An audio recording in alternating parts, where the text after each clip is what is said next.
Welcome, everyone. They say people rarely remember every word a trainer speaks, but they always remember how a session made them feel. Today's challenge celebrates exactly that. The facilitation challenge is every trainer's opportunity to transform participants from passive listeners into active contributors. So remember that today's objective isn't perfection, it's engagement, clarity, and meaningful learning. Our judge today, Ms. Megha Pawar, will observe what you call Smita's facilitation, ask one reflective question, and then we'll invite fellow trainers to appreciate what worked well before offering suggestions for improvement.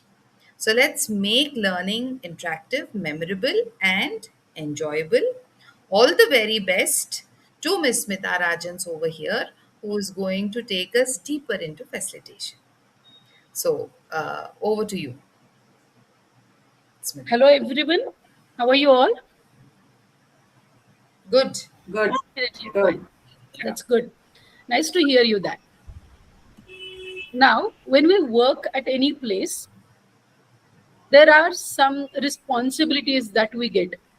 I do remember before starting the session when I faced some difficulty, I didn't ask anyone to help, I didn't take anyone's name. But Dinesh, on his own, told me or gave me the solution to restart my system. It's a simple task, it was, isn't it, Dinesh?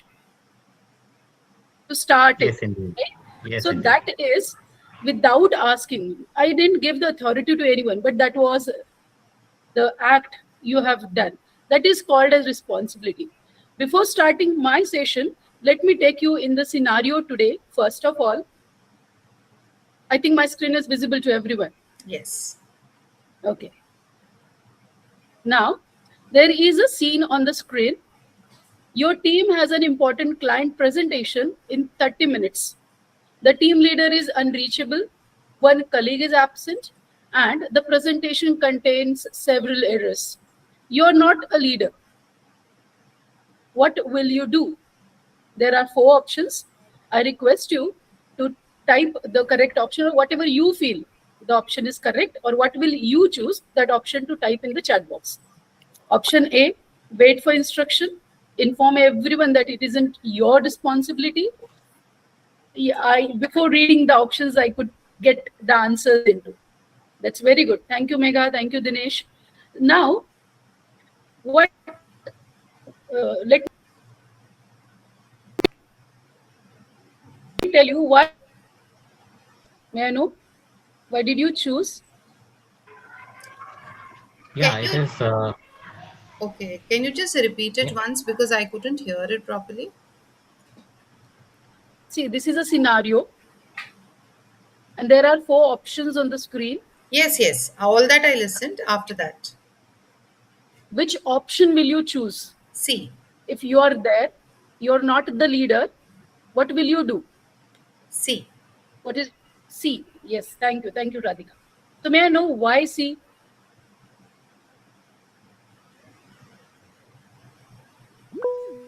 Anyone respond?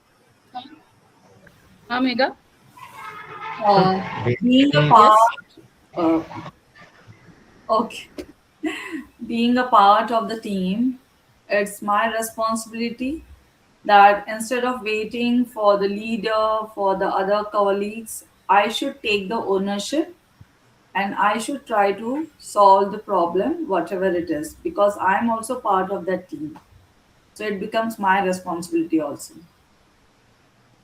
Thank you so much. Your feedback has given me the way to move ahead. And that is only the accountability begins where authority ends. There was no authority, but the accountability, the responsibility that you had, or we have shouldered it. So that is the one. With accountability, we can have the overall growth of the person, of the system even. And that is my today's topic, accountability without authority. Moving ahead, let's answer for these questions also. Who is the leader? Who can demonstrate accountability without authority? CEO, project coordinator, new employee, or intern? You can unmute and give the answer. It can be anyone depending on the situation. All four of them. Yeah. What do you feel, Pranav? Pranay? Dinesh? Yes, please. Yeah, All actually, four of them. yes. Even I would go with the same response. All of them can shoulder the responsibility. So it is called as accountability. Am I true? So what is accountability? Accountability. So till here we understood that what exactly accountability is. Accountability without authority means taking responsibility for achieving results even when you do not have formal power to command others. Responsibility is greater than the designation you have. Do we all agree? Yes, Yeah. we do. Yes, we do agree Yes. with. Now, let's understand when we have understood what exactly accountability is. Let's have one of the activity even. What is authority? If it's authority, type A. If it's accountability, type AC in the chat box. I will wait until my manager tells me. If it's authority, type A. If it's accountability, type AC in the chat box. Good, thank you. That's absolutely true. I noticed the issue, so I'll fix it. That's good. It's not my department. Thank you. I'll coordinate with the concerned team. That's good. It means we are clear with authority and accountability even, right? There are four elements of any accountability. There are four key elements of accountability. That elements are ownership, influence, trust, and communication. What ownership is?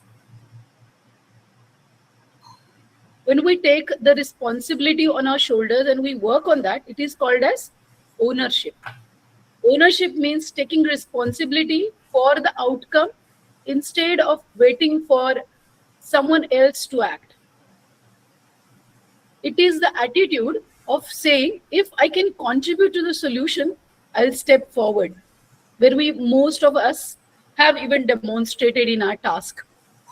Ownership is not about doing everything yourself, right? There are a number of people around us who feel that if I'm there, then only the work has been done, else it's incomplete even. So it's not like that. Sharing the responsibility also gets your task done most of the time. So ownership, it's about treating the task as it, if its success matters to you, instead of just who's doing what task, or how accountability, how responsibility people will contribute to the task matters for you a lot. For example, here is an example. A customer notices a problem with a product.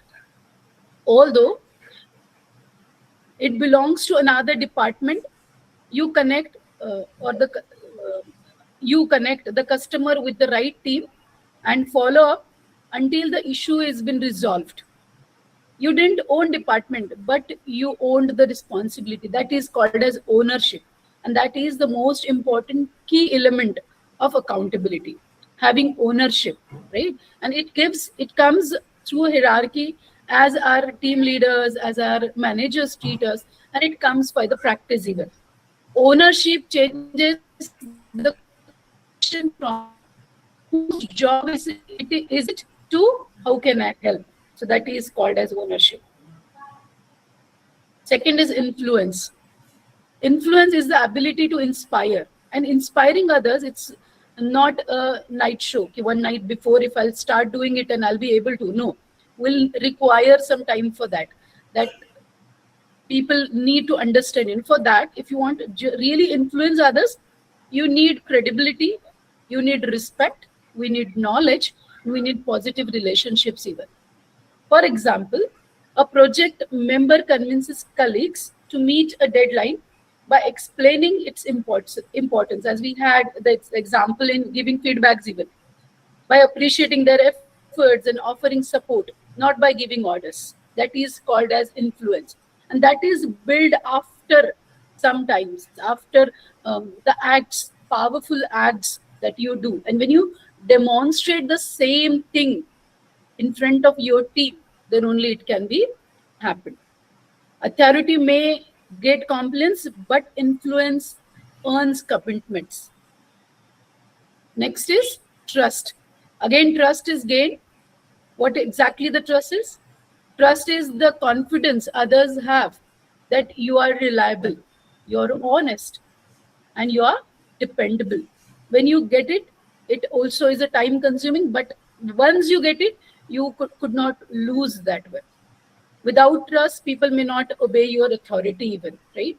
So it is a collaborative one. Both of the things we need to have the collaboration that gives you, even when you don't have the formal powers, at that moment also, this accountability works and trust has been built.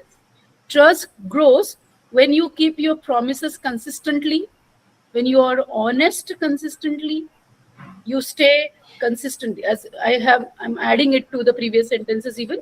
And when you respect others, consistency matters in your honest feedbacks, in your keeping promises and being honest even. Now, for example, it is given, imagine that two colleagues ask for your help. The one who have built the trust in your heart at the workplace, you'll definitely approach to that person. It's not the power. It's not just the one who's more supportive, the one who's dependable. With your previous experiences, the trust has been built. Trust is earned through consistent action, not through titles even. So titles are authority, and giving your actions, consistency in your actions, gives you the accountability. The fourth and very important key element of accountability is communication, which bridges that connects ideas, peoples, and action. When you don't have authority, your words become your strongest tool. It happens in the team even. Though the person is not leader, but everyone listens to that. Sometimes the leader also feels insecure. We even must have observed it, isn't it? It is a common thing that we have. Though the person does not have the authority, but people listen, or others also they follow the person in that way, right? Effective communication means listening actively, speaking clearly, asking questions whenever required, explaining the purpose of your actions, and giving constructive feedback, which we are learning in our sessions even, isn't it? Instead of just telling someone, finish this by day. This deadline is important because the client is expecting it tomorrow. Can we do it together? Can we work on the project together and get it done? So second reply is more positive, isn't it? And it is influencing even, and which is creating the communication amongst us. So they support you because you are very clear with the communication. So communication creates cooperation. So these are the four elements of effective trust. Right? Through this one, I would like you all to respond. How would you feel if you had responsibility, or when you are showing the accountability, or you are ready to give the accountability, but you don't have authority? What will be your feelings in this way now till the time you have understood it? I would like every one of you to respond with one of the emoji in the What chat if we box. don't have all the emojis with us? Okay, then it's okay with the words also. Orally, if you are giving the answer, that will also be acceptable. Yes. Dinesh? Okay, determined. Pranay is saying determined. Determined, okay. What about you, Megha? Confident, yes. Okay. Yes. Radhika, what will you feel? So, how would you feel if you had responsibility but no authority? Right? Initially confused, but later on confident. Okay. That's insightful and true answer. That's good. So we could say that that accountability gives you, when it gives you responsibility and you shoulder it willingly, voluntarily. So that gives you determined and confident feeling. Am I correct with this? Now, from this session, the takeaway for today from my side for the session is authority gives you the power to direct people. Accountability gives you the power to inspire them. The most effective leaders don't wait for permission, they take ownership. And we should be doing that way. And that's all from my side. Thank you. Thank you so much, Smita. It was, congratulations, you really stepped forward today. So, the courage to facilitate in front of peers itself deserves appreciation, don't you think? Every activity demonstrated by her today, or the activity that has been demonstrated by her today, added something valuable to our collective learning library, right? So, yes, Megha, over to you. We would really love to know uh, the precious question that you're going to ask me. First of all, Smita, congratulations. You have completed your facilitation challenge.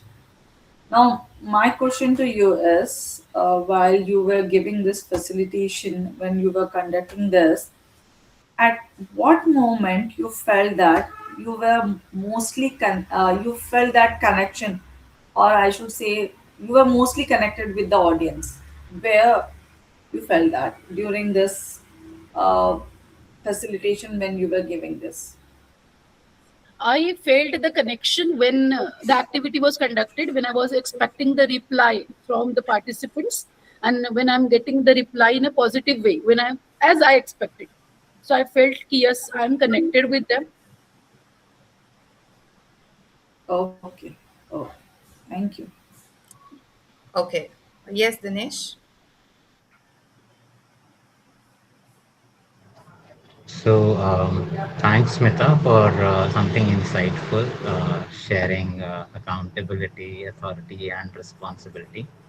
And yes, and your takeaway was like insightful again because nothing. And as Radhika has already mentioned that I was about to ask that point, but she has already asked that point that responsibility without authority. So we understood now that it's not always about the same thing that we are thinking, but yes, it was a nice session. Thank you. Yes, Pranay. Yeah. So thank you, Smita, for the session. And in fact, you helped us understand how accountability matters at workplace, even if you have the authority to do or not. So that is where I would, say that is my takeaway. And the examples that you have encoded in the whole sessions were relatable, I would say. So thank you for Thank, the session, and the way you delivered it was really good. thank you so much. Thank you. Thank you so much. Thank you, Megha, for your observations and thought provoking questions. And thank you to every trainer for maintaining a culture of encouragement and respect throughout the session. So let's carry these learnings into our next training sessions and continue building facilitation excellence. It's a sign off from me, Radhika. I will see you in the next session. Bye bye.